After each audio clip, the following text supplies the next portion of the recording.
It has been a while since the last theory video, and when I think about it, this is the first I've made using my new microphone. So I think it's high time I finally got back to these videos. So the reason I've been really quiet for the past 2 months is that there have been so freaking much stuff happening all at once in my school and outside of it too. I've had my first part of my matriculation examination, I've gotten my driving license, we've had our prom of the elders in our college, and my class had to arrange a farewell party for the 3rd graders. So yeah, I believe that you get the idea. So let's not bore with you with those minor details about my life. Today we have a theory that originally was supposed to be the recent video I made, but because I got my hands onto information that formed the last theory, this had to be saved for later. Today we're examining the mental conditions of 2 characters from Touhou.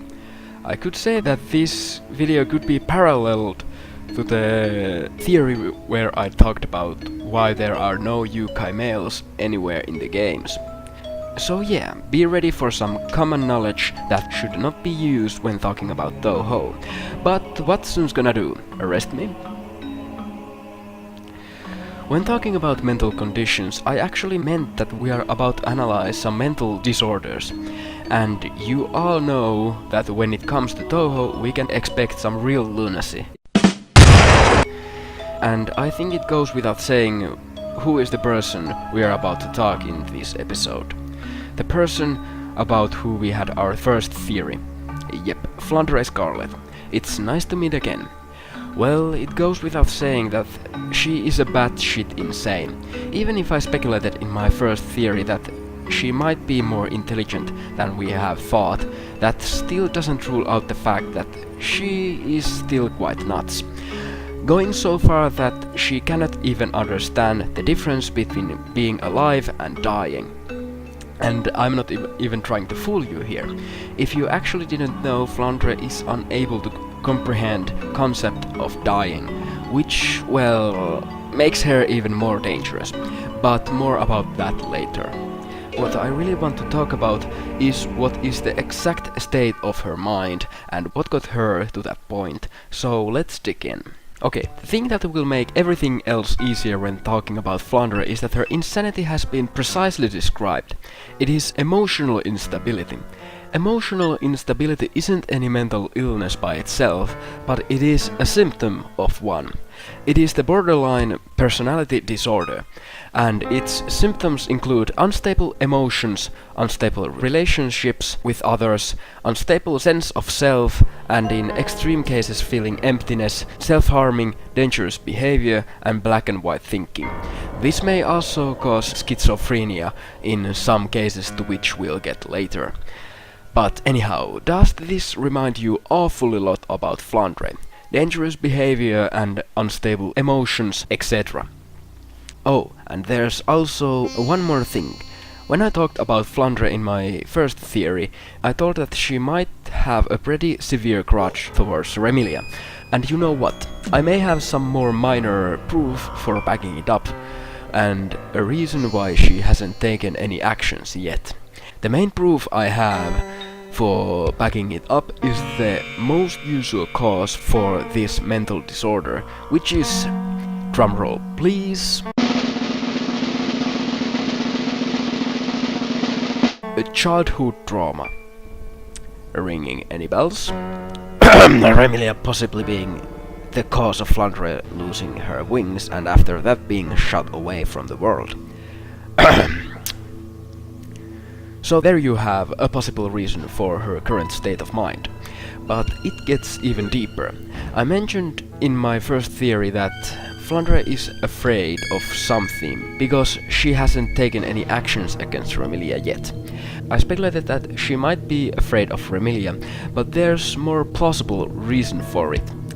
You see, the borderline personality disorder results in pretty messed up relationships, and you can already tell that by looking at Flandre.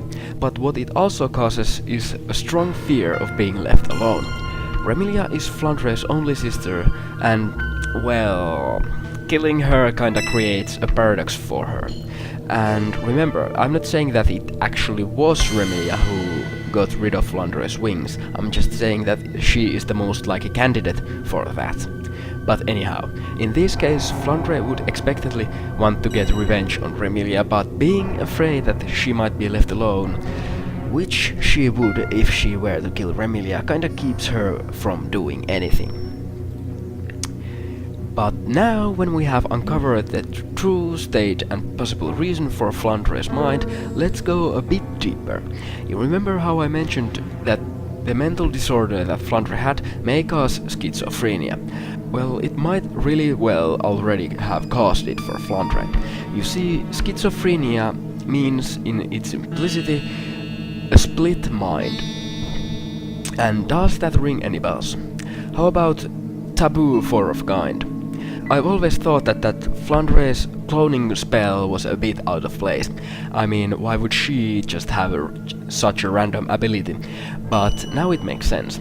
Using mental disorder against your opponents. That's clever, I give her that, but also quite dark. You see, when you look at her spells, you're starting to see pattern. Especially her last spell, QAD, the ripples of 495 years.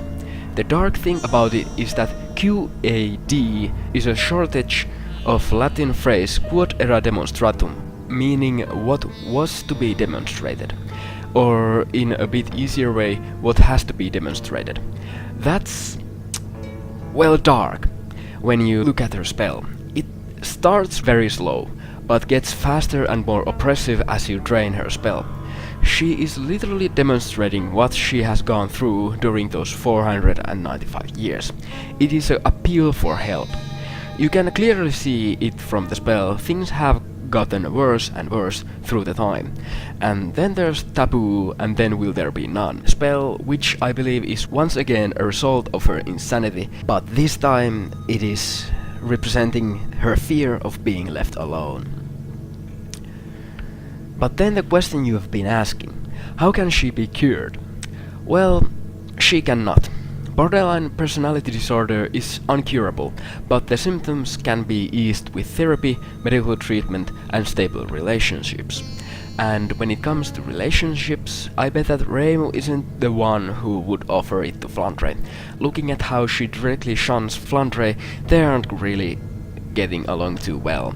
But after looking how dark meaning her spells might have, her quote, "Don't go thinking you won with that, there's still more to come," might not be a direct threat towards Reimu, but towards whole Gensokyo. You see, the battle ends after you clear Flandre's final spell, in which she demonstrates to you what she has gone through over the course of the years. But saying that there's still more to come just after finishing that spell might be Flandre telling us directly that she knows that she isn't, well, going to get better anytime soon. She's directly warning Reimu that shit's about to go down someday, when she finally breaks down. However, the thing is completely opposite with Marisa, towards whom Flandre shows great interest and much more kindness than towards Reimu. After all, they are currently considered as friends. But what if I told you that Flandre isn't gonna get any kind of stable relationship with Marisa either? Okay, we've now covered everything I had about Flandre, and now I can safely diagnose her as sociotic psychopath, if sociotic even is a word, but the other person we are gonna talk about may come as a surprise. I mentioned that Flandre isn't gonna get any kind of stable relationship from Marisa, and that's because Marisa isn't really too sane either. Some of you might remember how I said in my Marisa theory that Marisa might be a bit insane, but back then it was just supposition. But now, after looking at her personality for a while, I can safely say that Marisa isn't as sane as it might seem, if she seems sane at all. Okay, so what's wrong with Marisa? I'm sure most of you who have watched my Marisa theory remember the part where I told you how Marisa has difficulties in feeling sympathy, if she can express it even at all. But funny enough, that's not any kind of mental disorder or anything. In fact, some people can just normally have difficulties in expressing sympathy, and that's just a trait of mind. But that still doesn't mean that Marisa would have completely healthy personality. Now everyone knows that Marisa has a kleptomania, and it seems that she acknowledges it too. But there's the first flaw that I'm after, because you see, kleptomania is usually seen as something quite random and sometimes even funny and harmless, but it actually is in fact a mental disorder, and it really often requires treating. It may also cause eating disorders and alcoholism, but even so, kleptomania isn't in itself too severe mental disorder, but Marisa has a whole collection of them. Because Marisa also has a hoarding disorder too. It fits well with her kleptomania and characteristics in general. However, it is unclear if hoarding disorder is its own independent mental disorder, or is it a symptom of something like anxiety, depression, OCD, or ADHD. But Marisa's mental disorders don't end there. The last one she might have hasn't been confirmed, but it is very likely one. Marisa might also suffer from pathological lying disorder, or in the other words, compulsive lying. It has been stated in her profile that she is a habitual liar, and it has been demonstrated many times before. Like when Marisa meets Flandre for the first time, she straight up claims to be the Shrine Maiden even if she doesn't need to do so, or when she lies directly at Shikieki's face even though she knows her lies will be seen through and they will get her into more trouble. Pathological liar is sometimes just unable to tell the truth, even if she or he wants. Sometimes the disorder might proceed so far that the liar, him or herself, might start actually believing their own lies, resulting in fake memories. The pathological lying also shares some traits with borderline personality disorder. They both cause a fear of being left alone, but those two are not the same kind of mental disorders. So in the other words, Marisa isn't suffering from any one major mental disorder, but instead 3 smaller ones. If she has all 3 of these, she could be called a mild sociopath. Her mental state isn't nearly as severe as Flandre's, but it would still require treating, and she preventing with Flandre. Yeah, I can see why that wouldn't be healthy for neither of them. But wait, there's more. Back in the events of Double Dealing character, where the weapons of the heroines got their own minds and affected their users, it got pretty interesting when you played as Marisa, because when you compare her to Reimu or Sakya, she seems a bit out of place. The one affected the least was Reimu, which can be expected since she is a Shrine Maiden. And then there was Sakya, who was just more like the EOSD version of herself back in that game. A bit more violent, but the most drastic personality change happened to Marisa, who went almost on a murder spree. Luckily, she didn't kill anybody, though. The other 2 characters' personality changed just a little bit, but Marisa started shooting flamethrower and darksparks all over the place. And that's kinda scary. And when talking about that darkspark, if Marisa had that kind of spell ready to be used, then she must be able to use it whenever she wants, if she wants. But that brings up one question. For what purpose that spell was created? I mean, spell cards don't just appear from nothing, they are created by their users. And well, Marisa creating that kind of spell doesn't really sound like Marisa, we know. But I'm gonna end this theory to that question. I'm not sure how clumsy this theory was, since I haven't worked on these for months, but I guess this was good enough. But enough of that. This was my theory about the current mental state of Flandre and Marisa, and now it's your turn to tell me what do you think about it.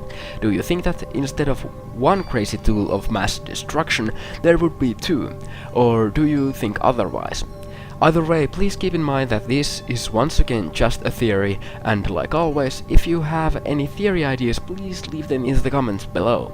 I'd be happy to hear them. But for now, I have to bid you a farewell. My name is Touhou, and we'll see you in the next video.